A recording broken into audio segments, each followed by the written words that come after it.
Police ಸಿಬ್ಬಂದಿಗೆ ಇದೀಗ ಗೃಹ ಇಲಾಖೆಯಿಂದ ಗುಡ್ ನ್ಯೂಸ್ ಒಂದು ಸಿಕ್ಕಿದೆ. ಹುಟ್ಟುಹಬ್ಬ, ವಿವಾಹ ವಾರ್ಷಿಕೋತ್ಸವಕ್ಕೆ ಸಾಂದರ್ಭಿಕ ರಜೆ ಇದೀಗ ಸಿಗುತ್ತೆ.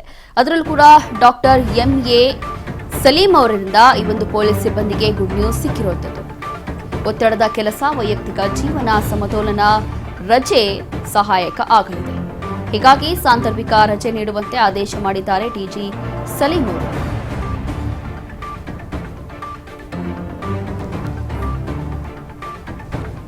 ಪೊಲೀಸ್ ಸಿಬ್ಬಂದಿಗೆ ಗೃಹ ಇಲಾಖೆಯಿಂದ ನಿಜವಾಗ್ಲೂ ಗುಡ್ ನ್ಯೂಸ್ ಇದು.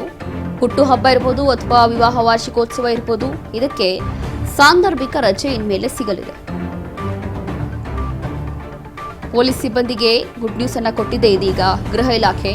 ಒತ್ತಡದ ಕೆಲಸ, ವೈಯಕ್ತಿಕ ಜೀವನ ಎರಡೂ ಕೂಡ ಮ್ಯಾನೇಜ್ ಮಾಡಬೇಕು. ಹಾಗಾಗಿ ಅವ್ರಿಗೆ ಸಹಾಯ ಆಗಲಿ ಅಂತೇಳಿ ಇಂಥ ಒಂದು ರಜೆಯನ್ನು ಘೋಷಣೆ ಮಾಡಿದ್ದಾರೆ.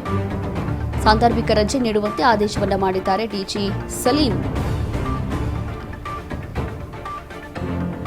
ಅದರಲ್ಲೂ ಕೂಡ ಪೊಲೀಸ್ ಇಲಾಖೆ ಅಂತಂದ್ರೆ ಅತಿ ಹೆಚ್ಚಾಗಿ ಸ್ವಲ್ಪ ಬೇರೆಯವ್ರನ್ನ ಕಂಪೇರ್ ಮಾಡಿದ್ರೆ ಸ್ವಲ್ಪ ಜಾಸ್ತಿ ಅವ್ರಿಗೂ ಪ್ರೆಷರ್ ಇರುತ್ತೆ, ಕೆಲಸ ಜಾಸ್ತಿ ಇರುತ್ತೆ, ಬೇರೆ ಬೇರೆ ರೀತಿಯಾದಂತಹ ಒತ್ತಡ ಇರುತ್ತೆ. ಹಾಗಾಗಿ ಹುಟ್ಟುಹಬ್ಬ, ವಾರ್ಷಿಕೋತ್ಸವ ಇಂಥ ಸಂದರ್ಭಗಳಲ್ಲಿ ಅವ್ರಿಗೆ ಪೊಲೀಸ್ ಸಿಬ್ಬಂದಿಗೆ ರಜೆ ಕೊಡಬೇಕು ಅಂತ ಹೇಳಿ ಇದೀಗ ಆದೇಶ ಬಂದಿದೆ.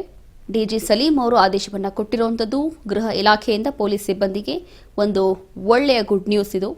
ಹುಟ್ಟುಹಬ್ಬ, ವಿವಾಹ ವಾರ್ಷಿಕೋತ್ಸವ ಈ ರೀತಿಯಾದಂಥ ಸಂದರ್ಭಗಳಲ್ಲಿ ಅವರಿಗೆ ಒಂದು ಕ್ಯಾಶುವಲ್ ಲೀವ್ ಕೊಡಬೇಕು ಅಂಥೇಳಿ ಇದೀಗ ಗೃಹ ಇಲಾಖೆ ಆದೇಶವನ್ನು ಕೊಟ್ಟಿದೆ. ಒಂದು ರೀತಿಯಾಗಿ ಪೊಲೀಸ್ ಕೆಲಸ ಅಂತಂದರೆ ನಿಜವಾಗ್ಲೂ ಕೂಡ ಒತ್ತಡದ ಕೆಲಸವೇ ಹೌದು. ಅದರ ಜೊತೆಗೆ ಅವರ ವೈಯಕ್ತಿಕ ಜೀವನ, ಅವ್ರ ಫ್ಯಾಮಿಲಿಗೆ ಜಾಸ್ತಿ ಟೈಮ್ ಕೊಡೋಕ್ಕೆ ಸಾಧ್ಯ ಆಗೋದಿಲ್ಲ. ಒಂದು ಕಡೆ ವರ್ಕ್ ಪ್ರೆಷರ್ ಇರುತ್ತೆ. ಹಾಗಾಗಿ ಕನಿಷ್ಠ ಪಕ್ಷ ಇಷ್ಟಾದರೂ ಮಾಡಬಹುದು ಅಂಥೇಳಿ ಇದೀಗ ಪೊಲೀಸ್ ಇಲಾಖೆಯಿಂದ ಪೊಲೀಸ್ ಸಿಬ್ಬಂದಿಗೆ ಗೃಹ ಇಲಾಖೆಯಿಂದ ಒಂದು ಒಳ್ಳೆಯ ಗುಡ್ ನ್ಯೂಸ್ ಸಿಕ್ಕಿದೆ. ಇದೇ ವಿಚಾರಕ್ಕೆ ಸಂಬಂಧಪಟ್ಟಂತೆ ಮತ್ತಷ್ಟು ಮಾಹಿತಿಯನ್ನ ಕೊಡ್ತಾರೆ ನಮ್ಮ ಪ್ರತಿನಿಧಿ ಶಿವು.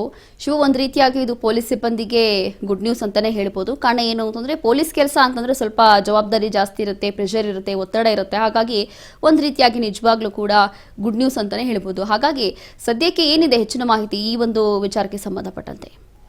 ರೋಶ್ನಿ, ಈಗ ಪೊಲೀಸ್ ಸಿಬ್ಬಂದಿ ಏನಿದ್ದಾರೆ, ಪೊಲೀಸ್ ಸಿಬ್ಬಂದಿಗೆ ರಜೆ ಕೊಡುವಂತದ್ದೇ ಒಂದು ರಜೆ ಪಡ್ಕೊಳ್ಳೋದೇ ಒಂದು ದೊಡ್ಡ ಸಾಹಸ ಆಗುತ್ತೆ. ಯಾಕೆಂತ ಹೇಳಿದ್ರೆ ಪ್ರತಿ ಒಂದು ದಿವಸ ಕೂಡ ಒಂದಿಲ್ಲ ಒಂದು ಕಾರ್ಯಕ್ರಮಗಳು, ಒಂದಿಲ್ಲ ಒಂದು ಬಂದೋಬಸ್ತು, ಕ್ರೈಮು ಇದ್ದೇ ಇರ್ತವೆ. ಹಾಗಾಗಿ ಆಯಾ ಪೊಲೀಸ್ ಠಾಣೆಗಳಲ್ಲಿ ಸಿಬ್ಬಂದಿಗಳಿಗೆ ರಜೆ ಕೊಡಬೇಕು ಅಂತಂದಾಗ ಇದಕ್ಕೂ ಬಹಳ ದೊಡ್ಡದ ಅರಸಾಹಸ ಮಾಡ್ಬೇಕು ಅಂತೇಳಿ ಸಿಬ್ಬಂದಿ ಹೇಳ್ತಾರೆ. ಯಾಕೆಂತಂದ್ರೆ ಈ ಹಿಂದೆ ಕೂಡ ವೀಕ್ಲಿ ಆಫ್ ಏನಿದೆ ಅದನ್ನ ಕಡ್ಡಾಯವಾಗಿ ಕೊಡಬೇಕು ಅಂತ ಹೇಳಿದ್ರು ಕೂಡ ವೀಕ್ಲಿ ಆಫ್ ತಗೊಳ್ಳಿ ಎಲ್ಲಿ ಕೊಡ್ತಾರೆ ನಮ್ಗೆ?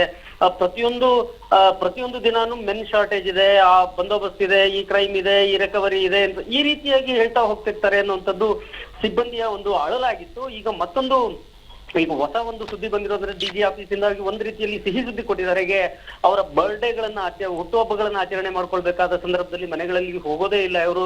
ಅದರಲ್ಲೂ ವಿಶೇಷವಾಗಿ ಮದುವೆ ಆಗಿರ್ತಕ್ಕಂಥ ಸಿಬ್ಬಂದಿ ಏನು ವಾರ್ಷಿಕೋತ್ಸವಗಳು ಬರ್ತವೆ, ಮದುವೆಯ ದಿನ ಬರುತ್ತೆ, ಅವತ್ತು ಅವರು ಇರೋದೇ ಇಲ್ಲ, ಫ್ಯಾಮಿಲಿ ಜೊತೆಗೆ ಇರೋದಿಲ್ಲ. ಅಂತ ಸಂದರ್ಭಗಳಲ್ಲಿ ಬಹಳಷ್ಟು ಫ್ರಸ್ಟ್ರೇಷನ್ ಅನ್ನ ಅನುಭವಿಸ್ತಾರೆ. ಒಂದ್ ರೀತಿಯಲ್ಲಿ ಬೇಸರವನ್ನ ಆಗ್ತಾ ಇರುತ್ತೆ. ನಾವಿಲ್ಲಿದ್ದೀವಿ, ನಮ್ಮ ಕುಟುಂಬದವ್ರು ಅಲ್ಲಿದ್ದಾರೆ, ಇವತ್ತು ನನ್ನ ಮದುವೆ ದಿನ ಅಂತ. ಇಂತಹ ಒಂದು ಸ್ಥಿತಿಗಳು ಆಗಬಾರ್ದು ಅನ್ನೋ ಕಾರಣಕ್ಕೆ ಈಗ ಪೊಲೀಸ್ ಮಹಾನಿರ್ದೇಶಕರು ಒಂದು ಸುತ್ತೋಲೆಯನ್ನು ಹೊರಡ್ತಿರುವಂತದ್ದು. ಹುಟ್ಟುಹಬ್ಬ ಮತ್ತೆ ಮದುವೆ ವಾರ್ಷಿಕೋತ್ಸವಗಳ ದಿನಕ್ಕೆ ಅವರು ರಜೆಯನ್ನ ಪಡ್ಕೊಳ್ಬೇಕು, ಘಟಕಾಧಿಕಾರಿಗಳು ಈ ಸಂಬಂಧ ಅವ್ರಿಗೆ ರಜೆ ಕೊಡ್ಬೇಕಾಗತ್ತೆ ಅನ್ನೋಂಥದ್ದನ್ನ ಈಗ ಸುತ್ತೋಲೆಯನ್ನು ಹೊರಡಿಸಿದ್ದಾರೆ. ಇದರಿಂದ ಪೊಲೀಸ್ ಸಿಬ್ಬಂದಿ ನಿಜಕ್ಕೂ ಖುಷಿಯಾಗಿರ್ತಾರೆ. ಯಾಕೆಂತಂದ್ರೆ ಅವರಿಗೆ ಆ ರೀತಿಯಾಗಿ ಫ್ಯಾಮಿಲಿಗಳ ಜೊತೆ ಸಮಯವನ್ನ ಸ್ಪೆಂಡ್ ಮಾಡಿದಾಗ ಮತ್ತೆ ರೀಜೆನರೇಟ್ ಆಗುತ್ತೆ, ಅವರ ಎನರ್ಜಿ ಬರುತ್ತೆ, ಮತ್ತೆ ಹೊಸ ಉತ್ಸಾಹದೊಂದಿಗೆ ಕೆಲಸ ಮಾಡಬಹುದು, ಕೆಲಸದಲ್ಲಿ ರಿಸಲ್ಟ್ ಕೂಡ ಬರುತ್ತೆ ಅನ್ನುವಂಥದ್ದು ಸುತ್ತೋಲೆಯಲ್ಲಿ ಹೇಳಿರುವಂತದ್ದು. ಹಾಗಾಗಿ ಈಗ ಇದು ಪೊಲೀಸರಿಗೆ ನಿಜಕ್ಕೂ ಕೂಡ ಒಂದು ಒಳ್ಳೆ ಸಿಹಿ ಸುದ್ದಿ ಅಂತಾನೆ ಹೇಳಬಹುದು. Roshni, yes, thank you Shivu, ನಿಮ್ಮೆಲ್ಲ ಮಾಹಿತಿಗಾಗಿ.